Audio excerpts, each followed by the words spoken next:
At the turn of the 20th century, physicists were feeling pretty good about themselves. They were confident they'd basically figured out the fundamental laws of the universe. It all seemed finished.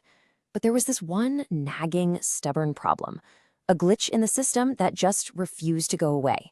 And that one little problem was about to rewrite the rules of reality itself. So get this. How could the best, most trusted scientific theories of the time make a prediction that was so wildly, so impossibly wrong?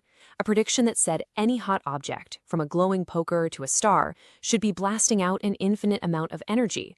Now, clearly that doesn't happen. So what on earth was going on? Look, this spectacular failure wasn't just some small error. It was so profound, so completely wrong that it earned an incredibly dramatic name: the Ultraviolet Catastrophe.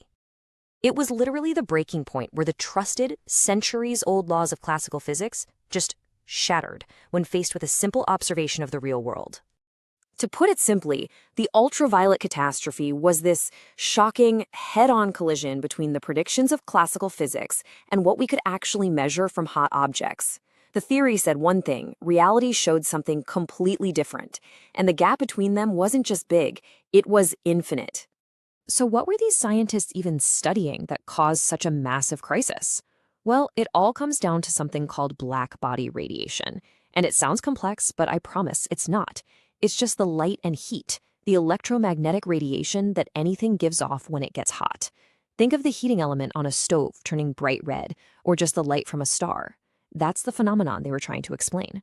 To study this perfectly, physicists came up with a theoretical model, an ideal object they called a blackbody.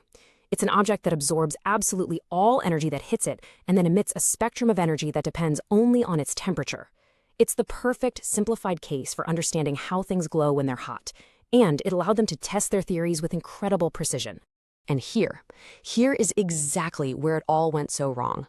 Scientists took their most trusted laws, the laws of thermodynamics and electromagnetism, the absolute pinnacles of 19th century physics, and they applied them to this blackbody problem. They expected a perfect match. Instead, the equations churned out an answer that wasn't just wrong, it was physically absurd. Okay, so here is the conflict in a nutshell. In reality, when you measure the radiation from a hot object, the energy goes up, it hits a peak, and then it drops off dramatically in the high-frequency ultraviolet range. But the classical theory, what's called the Rayleigh-Jeans law, predicted something completely different. It said that as the frequency gets higher and higher, the energy should just keep rising, and rising, and rising, shooting straight up to infinity. So the big question is, why did it feel so badly? Well, the problem was a core assumption that was baked deep into classical physics, that energy is continuous. They thought it could be emitted in any amount, big or small, like water flowing smoothly from a tap. And if that's true, it means there are infinite possible high-frequency waves, and each one of them has to get its little piece of the energy pie. Well, you add up an infinite number of shares, and what do you get? Infinite energy. The logic was sound, but the result was impossible. And this is where our hero enters the story. In 1900, a German physicist named Max Planck came along. He was really bothered by this infinite prediction and decided to try something radical. He later called his own solution an act of desperation, but it would turn out to be one of the most important ideas in the entire history of science. Planck took a bold, almost unthinkable step. He dared to challenge that fundamental assumption about the nature of energy itself. He basically proposed that maybe, just maybe, everyone had been thinking about energy completely wrong for centuries. He introduced the world to the idea of quanta. He proposed that energy isn't some continuous flow. No, instead, it comes in distinct individual packets. The best way to think about it is stairs versus a ramp. Classical physics saw energy as a smooth ramp. You could stop anywhere along it. Planck said, nope, energy is like a set of stairs. You can be on this step or the next step up, but you can never be in between. Planck summed up his idea in that now iconic equation, E equals hf. It simply means the energy of a light wave is tied directly to its frequency. And this was the fix. To create a very high-frequency wave, you didn't just need a little bit of energy. You needed a huge single chunk of it. And since those huge energy chunks were much harder to produce, there were way fewer of them. The infinite energy problem, it just vanished. And his math, it perfectly matched the real-world observations.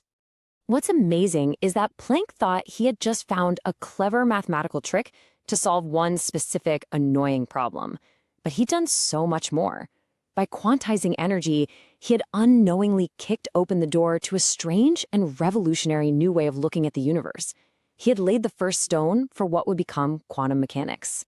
And Planck's ideas set off an incredible chain reaction, like a set of quantum dominoes. Just 5 years later, a young Albert Einstein uses this concept of quanta to prove that light itself is made of particles, what we now call photons. Then, Niels Bohr applied it to explain the structure of the atom.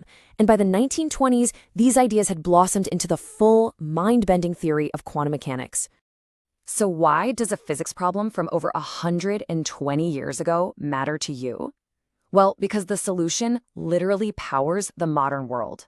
The understanding of quantized energy is the fundamental principle behind lasers, the semiconductors in your phone and computer, medical imaging like MRIs, so much more.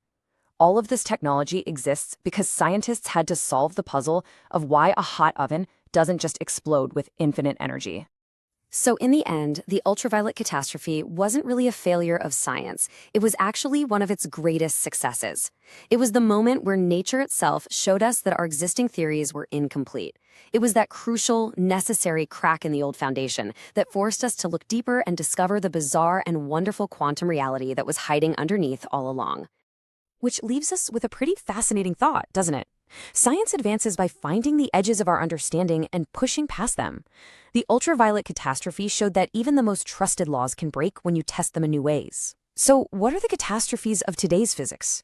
And what new revolutions are just waiting to be sparked when we finally solve them?